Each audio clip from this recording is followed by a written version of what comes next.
Olá a todas e a todos, sejam muito bem-vindos a mais um episódio do Bitites Douro. Hoje a bordo do belíssimo Douro Serenity, aqui da Douro Azul, aqui no Rio Douro, a contemplar a cidade do Porto, e temos um episódio muito especial com um bom amigo, um apaixonado por automobilismo, João Rebelo Martins.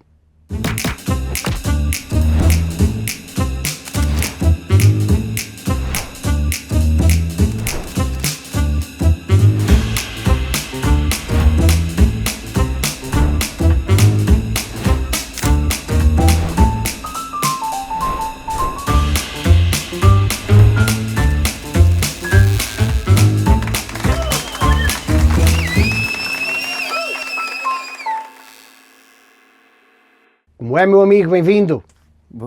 Muito obrigado. Estamos aqui junto ao Rio, Já viste? num sítio fabuloso. Isto é espetacular. E Olha, bucólico, está assim esta chuvinha, mas dá assim um ambiente bucólico. Eu imaginava-me passar aqui assim o resto tu do és o dia. meu segundo convidado que traz aqui para o nosso set, traz aqui um conjunto de objetos, todos eles muito diferentes, portanto eu a Sim. determinada altura vou tentar perceber o que é que aquela gravura tem a ver com o teu capacete e aqueles tiquezinhos de sushi têm a ver com o livro que aqui está, provavelmente nada e tudo ao mesmo tempo, não é? Sim, fazem parte da minha vida, por isso alguma coisa, quando tu me pediste para trazer um objeto, eu tenho uma dificuldade muito grande que é selecionar uma só coisa. Eu não tenho uma cor favorita, não tenho um prato favorito, não tenho uma música favorita, por isso, quando me perguntam alguma coisa, eu consigo dar assim uma panóplia de Tu coisas. gostas de muita coisa? É isso? Gosto.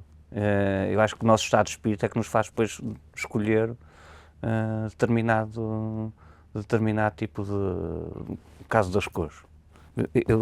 Tenho esta camisa que é azul. Nós estamos aqui a bater certo nas cores. Mas não é isso, eu tenho uma camisa exatamente igual a esta, em verde escuro.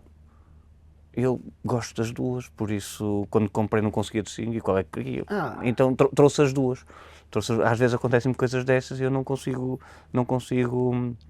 ir buscar qual é o meu Eu disse que ponto favorito. eu disse que tu és oliveirense, mas na verdade tu nasceste foi aqui no Porto, não é? Quer dizer... Sim, isso é uma prova que tens amigos em todo o sítio, não é? Como uma pessoa de São João da Madeira até tem amigos em Oliveira das Mães. Como é que consegue, não é? Como é que consegue? Sim, eu nasci aqui no Porto, nasci ali do outro lado, não muito longe daqui, foi na Avenida dos Aliados, por isso no coração do Porto, mas fui registado em Oliveira das Mães, porque... O teu pai era benfiquista? O meu pai era benfiquista, por isso não podia ter Porto. À parte disso, há uma história que a mãe conta, que tem se calhar um bocadinho mais de veracidade, porque na altura em que nós nascemos era normal a juventude ir à tropa. E então a chamada à tropa era pela residência, pelo local de nascença, pela freguesia, normalmente. E então para eu ir com os meninos, com os meus amigos lá do sítio, registaram-me em Ai, não queriam que o menino Joãozinho fosse sozinho para a tropa? Não queriam que o menino Joãozinho fosse sozinho para a tropa. E assim saiu o edital da junta de freguesia, Sim, não é? sim, não chegou a sair porque depois na minha altura já eu pedi adiamento porque andava na faculdade e há uma altura que dizem que já não é obrigatório ir à tropa. E eu já nunca mais lá fui, nem fui entregar, era preciso entregar um papel a dizer que aceitava, não sei chamar. Já não foi necessário no teu caso? Nem fui lá entregar isso, qualquer dia posso ser chamado. Ainda lá fui um dia. Sim. Eu ainda lá fui um dia, eu fiz um dia a mais de tropa do que tu, agora pensa. Estás a ver a tua sorte? Tal como... Tens farda? Não chegaste a ter farda? Eles mandaram-me logo embora, puseram-me logo a andar, não quiseram nada comigo, mal lá cheguei. Tu por acaso estavas a dizer uma coisa quando estávamos a começar, que é giro, que é, a propósito de estarmos no navio e estarmos no Douro, que tem a ver também com esta circunstância do professor Agostinho da Silva ter... Sim, porque o professor Agostinho da Silva por acaso também nasceu ali um bocadinho à... Era uma coisa que eu não sabia, eu sempre o associei A Barca d'Alva. Sim. Não, mas o professor Agostinho, ele tem uma coisa que é, ele nasceu, penso, passado 1 mês e meio da sua vida, o pai era chefe de estação de caminho de ferro, e então foi colocado em Barca d'Alva. e ele foi para a Barca d'Alva, e depois com aquelas explicações sebastiânicas do professor Agostinho da Silva, ele diz que... Provavelmente a dizer que ninguém escolhe onde nasce, mas pode escolher onde ser feliz, uma coisa do género. Não, tinha a ver com o posicionamento dos astros. Às vezes os astros não estão bem alinhados com a vontade das pessoas onde nascem. Uma coisa assim parecida com isso. E então ele nasceu em Barca, ele dizia que tinha nascido em Barca d'Alva, que a partir de Barca d'Alva é que tem as suas memórias todas, e é normal. Um bebé com 1 mês e meio sair do Porto para Barca d'Alva, acredito que não tivesse grandes memórias do Porto, da meninice dele. Assim, quando fui a Barca d'Alva, eu lembro de ter feito uma viagem de moto interessantíssima, que foi junto à fronteira com a Espanha. Ou seja, sei onde é que almocei no primeiro dia de viagem, que foi em Morador. Já não sei muito bem onde é que comecei, mas sei que parei em Morador para almoçar, como uma carninha muito boa, e depois vim por ali abaixo, tive que ir a Barca d'Alva para tirar uma fotografia ao lado da estátua do busto do professor Agostinho da Silva, e tinha lá os barcos do Douro Azul, assim, lá estacionados. Vão lá sempre, vão sempre lá parar para que depois os passageiros possam fazer uma visita depois à Espanha a partir dali e fazer uma série de coisas. Como é que te surge esta primeira paixão pelo automobilismo e depois como é que tu te metes nisto? Porque da paixão ao meter-te nestas aventuras vai um passo muito grande. Sim, eu sempre fui apaixonado pela modalidade, mas sempre tive juízo, portanto... Eu também tenho juízo. Há uma coisa que só a malta com juízo é que depois chega lá, não é? Eu sempre gostei muito de automóveis e de corridas, desde miúdo. Eu vi o primeiro Rally de Portugal, ao vivo, tinha 6 anos. 6 anos, ainda me lembro. Eu andava no colégio, o colégio era dos meus tios, o meu tio era o meu professor da terceira e quarta classe, e uma sexta-feira à tarde estava o Rally de Portugal e eu a chorar porque o meu pai tinha de ver o Rally, não sei o quê, e então numa sexta-feira à tarde o meu tio deu folga aos alunos, todos, e levou-me menos a mim, e nós fomos ver o Rally. Eu lembro de ter ido ao Troço de Covelo de Paiva, que é perto de Viseu, numa passagem de terra para asfalto, e em que fomos lá ver aquilo, e eu a comer o lanchinho daquele dia da escola, estava lá a ver os carros e a comer esse lanchinho. Que é uma coisa que eu já fiz com o meu filho. O meu filho tem agora 4 anos e meio, e desde os 2 anos... Sim, tu paraste o automobilismo provavelmente na pandemia, mas fizeste um filho e... Não, nem isso. Eu não parei o automobilismo na pandemia, ele continuou. Não, mas eu com o meu filho, eu não o incuto nada, ele gosta muito de carro, só fala de corridas, para ele tudo é uma corrida. Ir da sala para a cozinha é uma corrida, não sei o que, tem que ser uma corrida, vai vum, o tempo todo. E eu deveria ser mais ou menos assim, do que me recordo, deveria ser mais ou menos assim. E sempre fui um apaixonado por corridas, sempre vi muitas corridas, quer ao vivo, quer na televisão. Desde que conduzi a primeira vez, o carro da minha mãe tinha 9 anos, uma coisa assim. Por isso sempre estive ali, sempre depois os meus amigos tinham karts, eu sempre conduzi, e a parte da minha emancipação em relação aos meus pais também é isso. Eu, quando faço 18 anos, a primeira coisa que faço é ir às finanças, coletar-me como piloto, ou seja, já tinha um recibos verdes, assim, já posso pedir patrocínios para começar a correr. Pois, porque a paixão está bem, mas tu dedicas-te a isso já relativamente tarde para quem quer iniciar na modalidade, não é? Sim, tarde, sim. E o percurso que eu escolhi foi tentar ter alguma formação base igual à dos outros, ou seja, eu, apesar de ter começado tarde, quis começar nos karts. Ainda tive ali uns anos nos karts, 3 anos, creio, mas 3 anos em que fui campeão nacional universitário, porque na altura existia esse campeonato, fiz o apuramento para mas aquilo era entre universitários, a malta ia para a pista com os copos, tu ias ali certinho, preparado para ganhar, não é? Era fácil. Porque os karts que eles estavam habituados eram os carrinhos de choque da queima das fitas, percebes? Que a malta lá com a capa do traje, era normal. Sim, portanto, sim, era isso. Foi daí que veio o teu... Mas esse ano, por acaso, isto foi em 2003. Eu ganhei esse campeonato em 2003 e depois a Sport TV fez uma corrida dos campeões e convidaram-me Eu acho que estava lá para fazer número e a coisa correu mal, que eu depois ganhei aquilo também. Ganhaste também esse? Sim, ganhei nesse ano, ganhei Mas- a Corrida dos Campeões da Sport TV. E era, Dos campeões da Sport. Eu pensei que era dos campeões universitários, que tu Não, ias não, apanhar gajos ainda piores Ainda pior do depois, que eu, estás a não. ver? Não, foi mesmo dos campeões da Sport TV. Isso é espetacular. Agora, leva-te para sítios pouco comuns, para quem não é um piloto oficial de uma grande marca ou de uma coisa qualquer, que é tu vais parar à África do Sul sim. a fazer provas de rally. Velocidade. Sim, Foi- foi velocidade. O rally foi todo terreno, fora de Portugal, corri em Marrocos, no Panáfrica e tudo mais. Ou seja, eu tentei ter sempre duas coisas na minha vida. E daí de eu gostar de muitas coisas, o início da nossa conversa, tentei fazer o máximo ou ter o máximo de experiências possíveis dentro das modalidades do desporto motorizado. Porque sempre, quando ganhei na montanha, fiquei em segundo lugar na Taça Nacional de Montanha, no ano seguinte já não competi em montanha, porque já tinha atingido o que queria, ou seja, tive a experiência, competi, o resultado foi bom porque deu para mostrar aos meus patrocinadores que fizeram uma boa aposta naquilo e deu para ser na comunicação social, tudo mais, essas coisas que interessam para os patrocinadores. E no ano a seguir estava a fazer velocidade. E quando estava a fazer velocidade, depois ganhei com o Tozé e na estreia de uma equipa que era a Vetra, ganhamos o troféu com o Alfa Romeo. No ano a seguir já estava a fazer outra coisa. Ou seja, eu fui sempre muito de, ok, temos um objetivo, cumprimos o objetivo, partimos para o outro. E isso levou-me a, num curto espaço de tempo, e tendo em conta o orçamento que eu tinha, que eram orçamentos limitados, ou seja, eu sempre angariei patrocinadores para as minhas corridas, por uma questão de necessidade, e sempre tive esse limite, ou seja, quanto é que eu consigo angariar por ano, onde é que eu posso competir. A partir do momento que eu atinjo um objetivo, e esse objetivo é um objetivo desportivo, um objetivo mediático, eu passo para outra modalidade.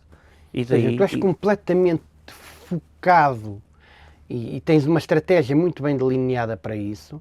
E depois, por outro lado, tens esta coisa muito dispersa de eu gosto de tudo e penso de... Sim, eu gostar de tudo ok, em Portugal temos 4 circuitos, atualmente, sim, 4, se contarmos com Vila Real, depois os anos da Boa Vista, 4, 5 circuitos temos em Portugal. Eu já competi neles todos. Se me puser assim, queres ir fazer uma prova a Espanha num circuito que eu nunca andei?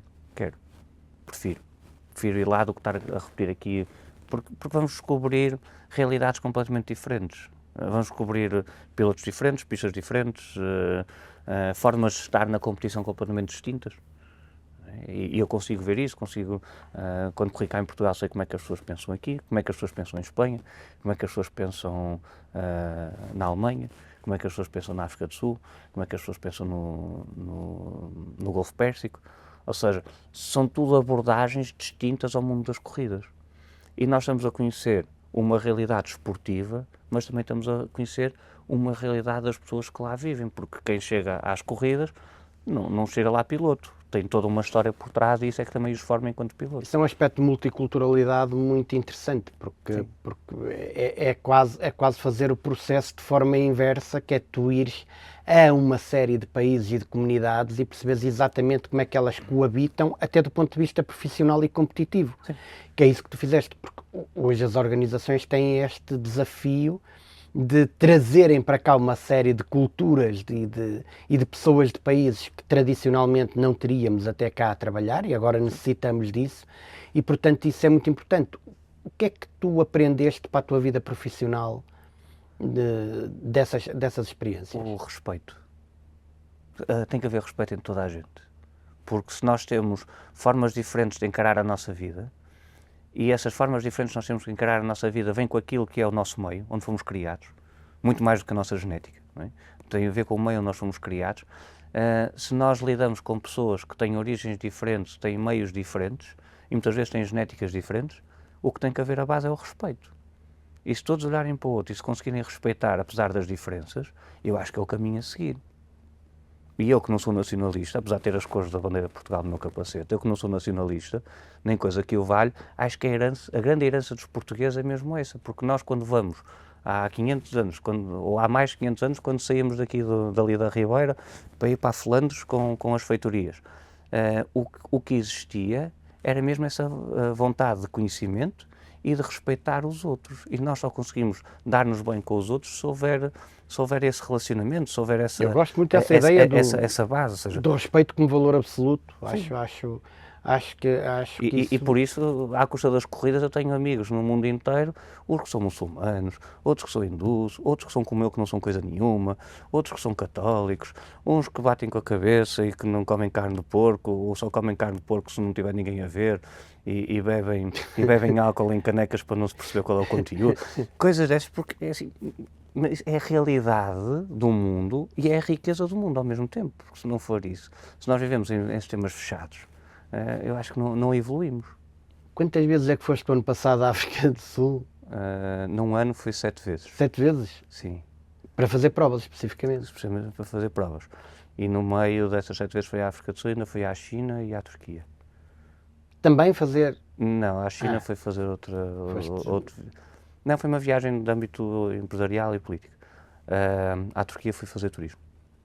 Mas num ano foi isso que fiz. Tem muitas milhas aéreas se as companhias me aceitarem aquilo. Pois uma pessoa vai marcar voos, não é, nas companhias aéreas, assim, pagar com milhas. E os voos desaparecem. Desaparecem, deixam de existir. Deixam de existir. Parece que, olha, foi-se. Joio-se. Sim, mas foi lá... Isso há várias companhias onde o tipo de pontos que te dão desaparece assim que tu os queres usar. Não sei, não vou fazer publicidade negativa a nenhuma companhia. Isso há concreto. Olha uma coisa, porque é que este capacete dá sorte? Porque tu já foste para provas em que não levaste este capacete e a cena não corre bem, não é? Sim, este capacete tem uma história. Aliás, todos os capacetes têm uma história. Eu sempre utilizei as cores de Portugal, o vermelho e o verde, nesta posição, e o fundo, ou seja, toda esta parte em azul escuro, porque é a cor da liberdade. Ou seja, se nós formos azul escuro, exceto este. Sim, exceto este. Exceto este, porque quando eu soube que ia ser pai, quando eu soube qual era o sexo do meu filho, apesar disto ser uma coisa um bocado sexista, o azul clarinho ser para os meninos, o cor-de-rosa para as meninas, apesar disso, e me poderem-me chamar várias coisas de eu ter feito isto, não é? Ou pode acontecer que goste só da cor, também pode acontecer, sim, mas está giro, eu gosto da cor também gosto da cor, mas então eu pintei este capacete, na altura sabia mais ou menos quando é que o meu filho ia nascer, era num fim de semana de corridas, ele devia nascer um domingo, então eu estreiei este capacete no dia... Posso pegar nele? Força, está à vontade. Eu ia estrear esse capacete nesse fim de semana que ele ia nascer, ele esperou pela segunda-feira para nascer, e eu estreiei esse capacete. Ele é azul bebê, porque tenho... foi em honra do meu filho ter nascido, o João Nicolau, tem o nome dele e a data de nascimento. João Nicolau, a ver se dá para ver aqui assim. Sim, e esse capacete é um capacete de ralis. Mas, no ano passado, quando começou o campeonato na África do Sul, eu levei o capacete, outro capacete que não era esse, e desisti nas 2 primeiras provas. E quando eu estava para ir para a terceira prova, que foi em Port Elizabeth, a ponta mais a sul da África do Sul, porque é para o lado do Índico, não é para o lado do Atlântico, aí é a capital. Quando fui lá, o João Nicolau disse-me assim, pai, leva o meu capacete. E eu levei os capacetes, não é indicado para o tipo de carro que eu ia conduzir, mas dava, cumpria as normas todas de segurança, não era por aí. Levei o capacete e ganhamos a corrida. E então depois, a partir daí, nunca mais quis deixar de levar o capacete. Como é que tu vais fazer agora para... eu era para trazer para este programa já esse capacete, houve aqui um ligeiro atraso. O próximo, o João Nicolau pintou, ou seja, nesta parte que está aqui de trás, é uma pintura dele. Uma pintura do teu filho? Sim, ele pegou no capacete e pintou com guache. E depois o Tosé Ferreira, que é quem pinta os capacetes, vai fazer o resto da pintura por cima do que ele fez. Vai ser uma pintura a 4 mãos. E por isso vai ser... Olha, mas deve ter sido uma loucura para o teu filho, pá, perceber que o pai ganhou porque usou o capacete, não é porque tem mãozinhas e porque não, por causa do capacete. Por causa do capacete, é por causa de ser pai dele. É por causa de ser pai dele. Que ainda tem outro... Sim, ainda tem esse ponto de vista. Mas... E no dia em que estamos a gravar, hoje, faz precisamente um ano que provavelmente eu para como- esta hora o que estavas a Sim. comprar Sim, é para aquela cama, está aqui. essa gravura. Sim, eu comprei esta gravura em Joanesburgo, numa parte sul de Joanesburgo, que hoje em dia não é muito recomendável, sabe-se lá porquê, não é? Os downtowns, eu nunca tive problemas de insegurança em lado nenhum do mundo, só fui assaltado uma vez e fui aqui, nesta cidade. Meu amigo, então tu não achas que pões-te a andar e depois querias ser bem recebido? Sim, não é? Pois é. A assaltar é quem também não reconhece as coisas. Pois é, mas- O gajo vai lá viver para as propriedades, para Oliveira das Meias e não sei o que. E depois volta, e depois não volta, chega e aqui depois- e queria ser bem recebido. Eu acho muito bem. Mas foi a um sítio lá de Joanesburgo que é um local onde existiam fábricas antigamente, onde existiam algumas casas de má vida, e então eles reabilitaram aquilo para uma zona artística, onde tem vários centros de arte, várias galerias e tudo mais. E eu comprei lá esta pintura, que é de um elefante, que curiosamente, houve um dia que, a primeira viagem que fiz à África do Sul, ia com um dia a mais, então aproveitei esse dia para fazer um safari. E foi a um parque natural, onde supostamente havia 240 elefantes. E eu vi leões, leopardos ao meio-dia, que é uma coisa raríssima. Vi búfalo branco, búfalo preto, girafas, hienas, Exceto elefantes. zebras. Não vi nenhum elefante. O único dos... vi o búfalo, que também naquele parque não era normal, apareceu o búfalo, vi o búfalo. O único que estava lá, que existia em grande quantidade, era o elefante, não vi nenhum. Por isso o elefante é uma coisa rara de encontrar em África, pelos vistos. Mas faz hoje exatamente um ano que eu comprei aquilo. Há uma coisa giríssima nessa viagem, porque eu contratei um guia. As primeiras 2 vezes que eu fui à África do Sul, para estas viagens mais culturais, para meio-dia, que tinha uma coisa assim, contratava um guia por questões de segurança e para ir mais rápido aos sítios. Depois arrisquei sozinho, nunca tive problemas. Felizmente, não quer dizer que não possa vir a ter, mas até agora nunca tive problemas. Mas então, estávamos no guia, e estávamos lá na zona artística, tinha assim um prédio, que em baixo no prédio, assim, pai, com esta altura, assim, do chão, para esta altura, tinha uma coisinha gravada na pedra, que foi alguém lá com um cinzel, percebi perfeitamente que alguém tinha ido lá com um cinzel, e em que tinha feito lá uma gravura na pedra, tirou o reboco do prédio para fazer uma gravura. E ele disse lá o nome do artista, e disse, olha, nós em Portugal temos um tipo que faz este tipo de conceito, mas em grande dimensão, chama-se Vils. Tu conheces? Eu? Não, nunca ouvi falar. Andamos 100 metros, viramos assim à esquerda e toda a lateral de um prédio era do Vils. Era do Vils. E via-se assim, olha, aquele que está ali é português, era o que eu te falava há pouco, chama-se Vils.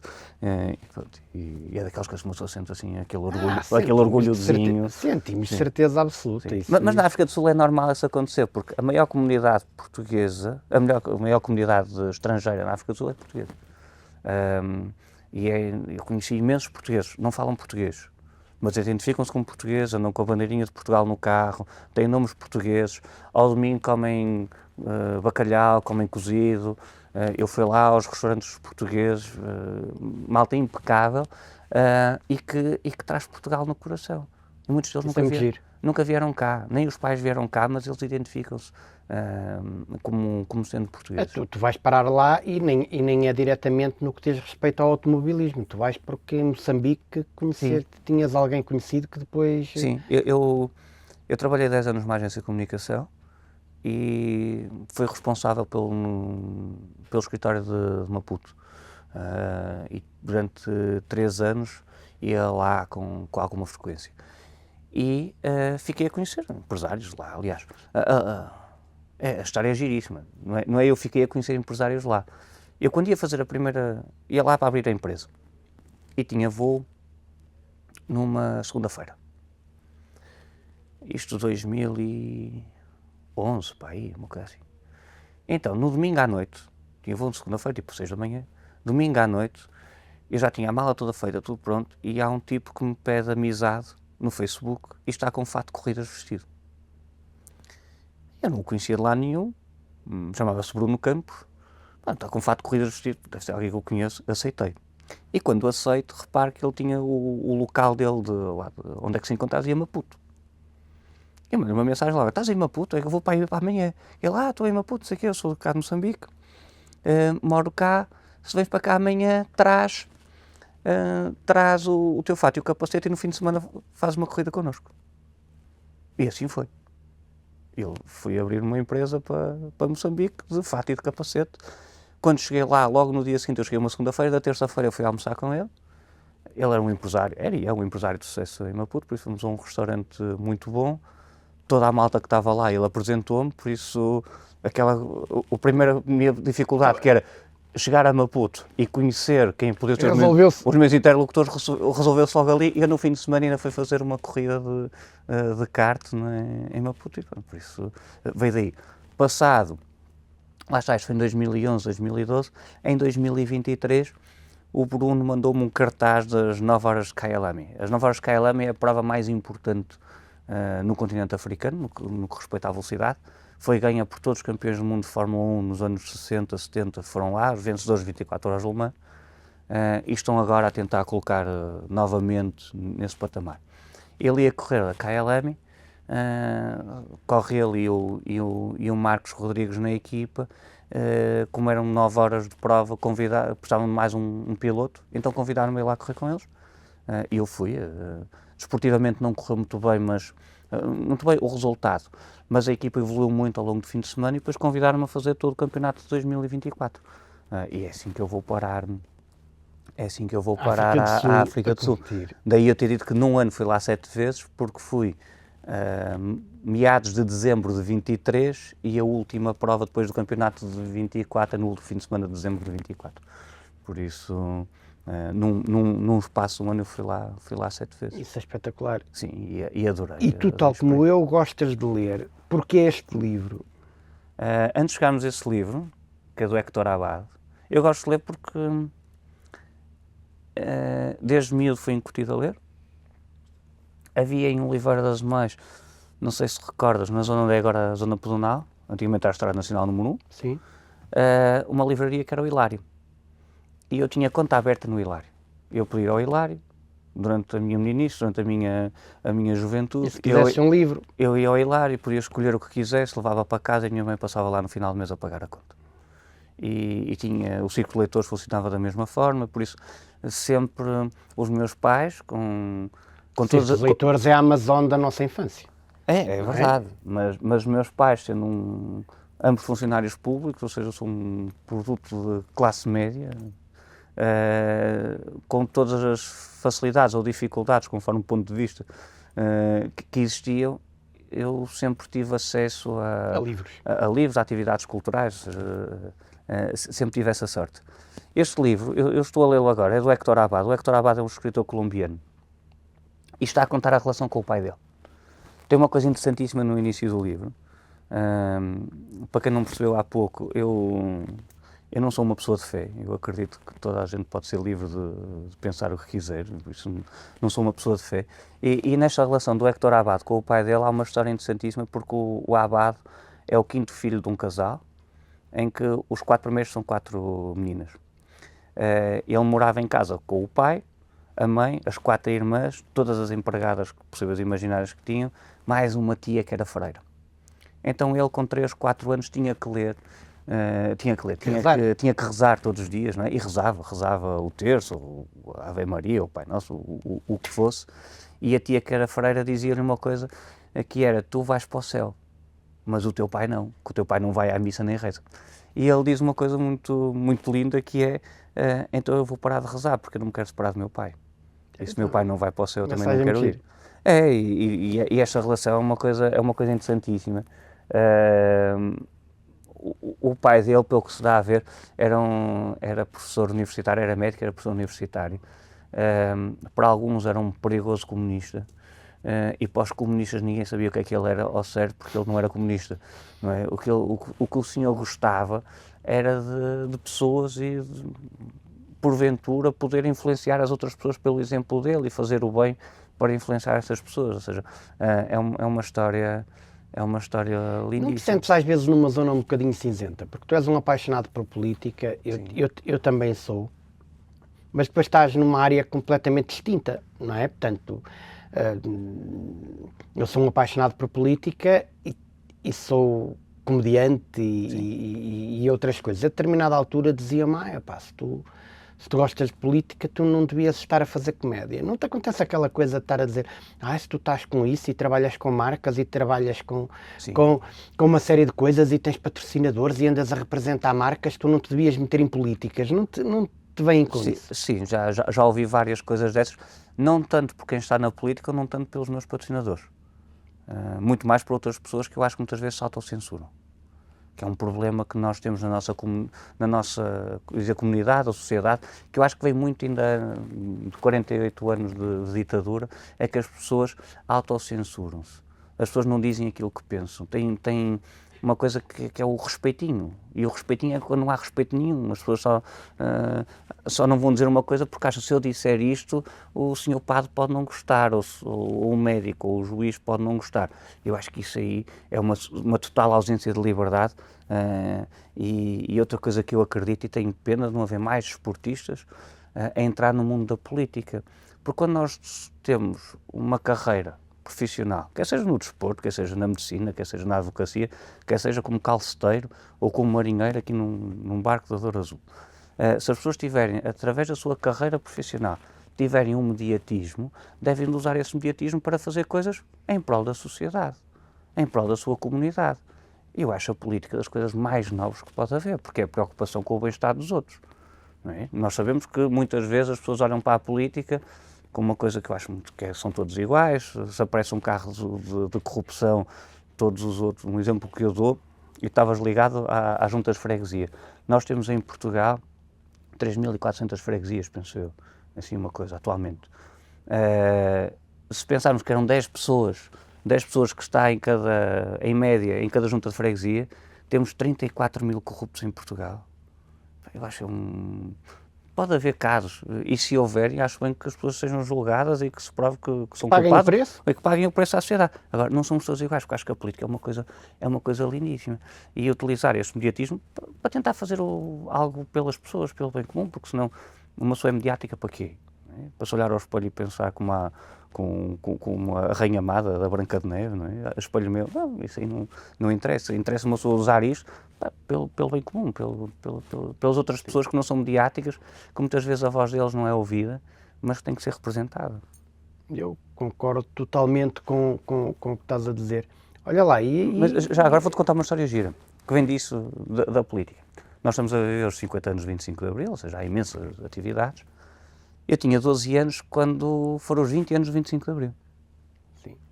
E também existiam imensas coisas a acontecer em Portugal, exposições, livros, música, sobre os 20 anos de 25 de Abril. E eu com 12 anos lembro de ter pedido duas coisas aos meus pais do Círculo dos Leitores.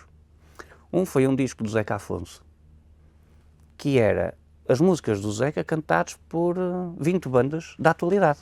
Então havia os Mão Morta, os Resistência, Sim. os Madre Deus a cantarem Zeca Afonso, que acho que era uma coisa fantástica.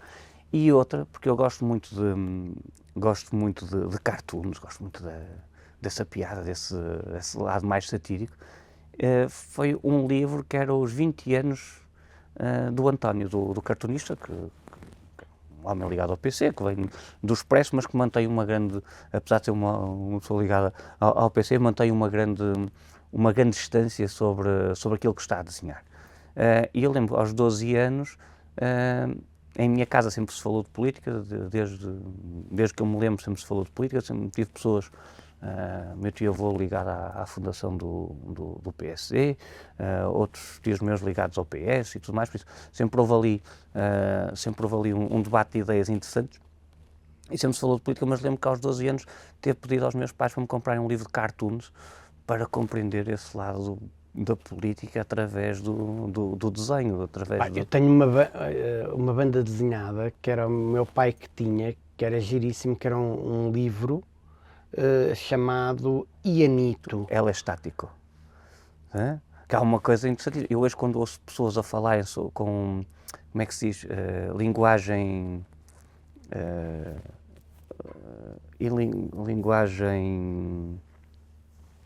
em que as pessoas perdem o género, há um nome técnico. Não binária? Aquela linguagem não binária, mas é uma coisa assim parecida. linguagem integracionista, assim uma coisa. Eu lembro sempre do Ianitel estático, porque o Ianos também não dizia o ou a, tinha sempre um E no final, por isso, sim. Ai, tu vais buscar isso, não? Eu achava aquilo giríssimo, pá. Não percebia nada, que eu era um puto, portanto eu não compreendia a mensagem política por trás daquilo. Há uma mensagem Anos política mais aí. tarde, quando li aquilo, pá, já pá, há 10 anos, portanto, tinha uns 15, 18, portanto, pá, há 10 anos, quando pego naquilo e leio aquilo, e eu achei aquilo maravilhoso. Eu antes achava a piada pela piada, estás a ver? Mas não compreendia, não tinha capacidade de compreensão do que estava por trás daquilo. Há um cartoon do General Ianos, que por acaso não é do Ianito Elstadt, que é do António, que tem o Ianos com um pensamento, um balão de pensamento, e diz assim, veto, logo existo. Veto, logo existe. Sim, por isso é eu uma vez mandei fazer uma t-shirt minha a dizer atrás, penso logo exausto. Portanto, ia dar. Fala-me lá daquilo que eu estou curioso com aquilo, pá. O quê? Ali os tiquezinhos do... Isto aqui foi há um ano eu estava na África do Sul, onde comprei isto, exatamente há um ano, e faz amanhã não, depois da manhã faz um ano que eu fui para a China. E isto aqui são os pauzinhos para comer, não é para sushi, é na China. Uma das coisas que eu adoro nas viagens é a parte gastronómica. A mim, quando falo em movimentos culturais, eu vou logo, e onde é que está a comidinha, não é? Porque a parte gastronómica diz-nos, se formos àquela coisa, o que é gourmet, não é? Gourmet é nós termos os alimentos daquela região, com o processo normal de sementeiro ou de planta, não interessa, colhidos na altura própria e... tu já tens uma teoria muito elaborada. O meu avô tinha uma teoria relativa ao vinho. Sim. Eu falava-lhe de vinho e tal, não sei o quê, ele pegava nos óculos, assim, olhava para mim e dizia, olha rapaz, vinho bom é aquele que me sabe bem. Isso é verdade. E depois pronto. E isso é verdade, eu concordo com isso a 100%. A questão é, se nós conhecermos a parte gastronómica, vamos compreender também o que está por trás. Vamos compreender a natureza. Não é? Se eu chegar aqui à Ribeira e comer umas tripas, eu vou saber porque é que se comem tripas aqui. E vou à Revolução Francesa. Ou se comer umas marmotinhas fritas, não é? A pescadinha de rabo na boca, nós sabemos que é o que dá aqui. Nós aqui estamos a comer uma açorda de cação, que eu gosto muito, mas se calhar não estamos num sítio certo para comer uma açorda de cação. E essa parte gastronómica... E é interessante o que tem valor numa determinada zona e que noutra não tem. Eu vi há uns anos, eu gostava de gurás, de comer gurás, e há uma zona do país onde usam o gurás como isco para pescar outro peixe, quer dizer. Portanto, aquilo que é ouro aqui, estás a perceber, é isco. É isco. E os ouriços, que é agora a última Coca-Cola do deserto, em Cascais, a malta que está lá a apanhar, roubá-los à linha, usa os ouriços como isco. Que eu já perguntei, então, mas quanto é que custa um quilo de roubado, quanto é que custa um quilo de ouriços? Não é melhor... Está bem, mas eu não apanhava um roubalo desta natureza se não fosse por isso. Mas é isso, eu disse, então, mas qual é o gozo de apanhar o ouriço? Realmente o ouriço é chegar lá, bem, não se tem cuidado para não se picar, de resto, não tem nenhuma técnica especial para apanhar o ouriço. O que falta fazer? Tanta coisa. Sim, mas há alguma coisa que te diz assim, pá, e eu hei de mesmo ter que fazer isto um dia. Do ponto de vista desportivo ou do ponto do ponto de vista pessoal, do que tu entenderes. Eu tento... Há coisas sempre que sei que na minha vida ainda vou querer, um dia vou mesmo querer fazer aquilo, ou ter aquilo, ou desenvolver este projeto, ou fazer esta coisa. Há uma coisa que eu adoro. Nós estamos na fase de trabalhar e ganhar dinheiro, amigo, percebes? Que é aquela coisa que é até... já estamos nos entas, eu acho que não estou a trabalhar e a ganhar dinheiro, eu estou a trabalhar para pagar contas. Não é ganhar dinheiro, ou seja, acho que não estou nessa fase, ou pelo menos eu não sei fazer esta... Porque investes de outra forma, estás a ser agora... Mas há uma coisa que aqui é muito o plano pessoal com o plano desportivo. Eu adoro o deserto, já tive no Saara, quer do lado de Marrocos, quer do lado do Egito, já tive na zona dos Emirados, cheguei a morar lá, por isso nos desertos de lá, no deserto australiano. Há uma coisa lindíssima, e quando digo que aquilo é um deserto, as pessoas às vezes riem-se um bocadinho, por isso se estiverem em casa e se tiverem vontade de rir não há problema, já estou habituado. Toda a parte do interior de Espanha, que é conhecido como o Mar Andaluz, aquilo era um deserto. Nós temos zonas a 1000 metros de altitude que temos salares, ou seja, temos salinas ali, ou seja, andou lá o mar e o mar baixo, e temos toda a zona central de Espanha, que é uma coisa, e parte sul de Itália também, com os filmes de Sergio Leone, os westerns, é muito filmado por essas bandas, está aquele ar desértico. Para mim ir ao deserto é uma coisa fantástica. É o teu lugar. Não sei se é o meu lugar, porque lá está, eu tenho vários lugares, mas uma das coisas que eu adoro é, eu quando chego à África eu sinto-me em casa. África continente, nas ilhas, no entanto, África continente, dos países onde eu estive da África, é aterrar e dizer, eu sinto-me em casa, e olhar à volta, e dizem que a nossa visão vem até 20 km, e é ver isso tudo como espaço aberto, como uma planície, é quase como olhar para uma folha em branco. Uma pessoa dali pode fazer o que quiser. Por isso essa questão da imensidão do espaço, para mim é algo que me cativa. Juntando isso ao lado esportivo, eu ainda tenho a esperança de poder voltar um dia a fazer todo terreno e a ir aos desertos. Quando fiz o Pan-África foram 6 dias no meio do deserto. Quando fui fazer o CrossFit Beach Challenge foram 10 dias de cada vez. Ou seja, voltar a esse tipo de imensidão é uma coisa que nos faz reconectar, que é uma coisa interessantíssima. E eu trouxe um livro, estava a dizer que tinha várias histórias até chegar ao livro. Eu acho que eu gosto muito de viagens, mas as primeiras viagens começam na leitura. Uma pessoa, quando está a ler, está a viajar pelos olhos de outra pessoa, ou seja, mas está a fazer uma viagem. E pode ser uma viagem física ou pode ser uma viagem espiritual. Se nós lermos literatura de viagem, nós ficamos a conhecer lugares, mas que ficamos a conhecer a visão de uma pessoa sobre aquela experiência. Muito mais do que isso. Sim. Não é? Os ingleses, há um grande livro da literatura mundial, que é o Ulisses, do James Joyce, é uma viagem de um dia. É um livro assim, não é? Não estou a pensar que é um livrinho assim, não. É um livro assim, é um calhamaço, que é um dia de viagem. Mas aquilo dá-nos toda a visão do tempo e do espaço do viajante ali. A leitura tem uma coisa maravilhosa que é, enquanto que se nós formos ver um filme e estivermos todos a ver o filme, estamos todos a começar a vê-lo da mesma forma, ao mesmo tempo, e a terminarmos de o ver ao mesmo tempo e da mesma forma, a leitura dá... Ninguém lê o mesmo livro da mesma maneira, percebes? Nos filmes também, mas é mais difícil, porque a literatura tem camadas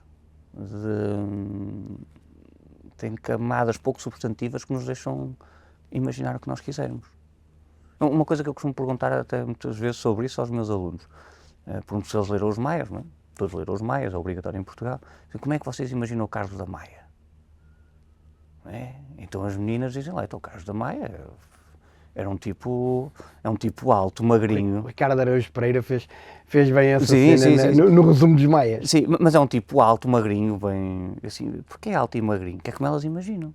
Hoje em dia, um tipo bem da vida, não é? O príncipe do reino, o príncipe da burguesia do rei, o Lorde Farquaad. Mais rico, com mais bom gosto, mais tudo, tem que ser alto e magrinho.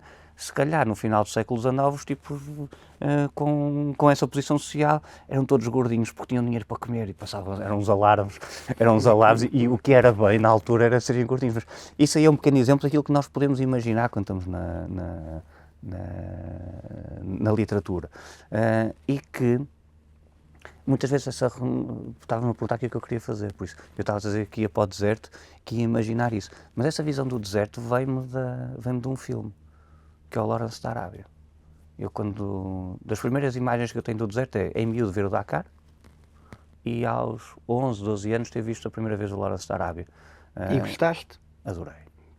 Eu já tinha visto o Indiana Jones. Sou um dos poucos cidadãos planetários que não gostaram Do Lawrence Arabia? Sim, Lawrence.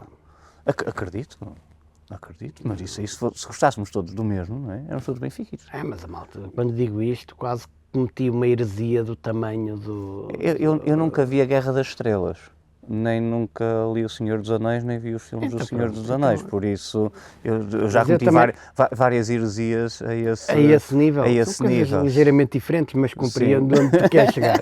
Meu amigo, conversa incrível, muito obrigado. És um gajo do caraças. Eu ficava aqui o resto do dia. Continua a viajar, a fazer isso e dá essa visão do mundo ao teu filho, porque eu acho que ele vai ter muito a ganhar com essa visão do mundo que tu tens, com essa oportunidade que te dás de não ficar nesta bolha pequenina que é o nosso Portugal. E, portanto, é um gosto imenso ter-te cá e vocês já sabem. Obrigado. É só seguirem aqui nas redes sociais e nas plataformas o nosso Bitaitos de Ouro. Voltaremos com mais um convidado ou uma convidada de excelência já na próxima semana. Abracinhos.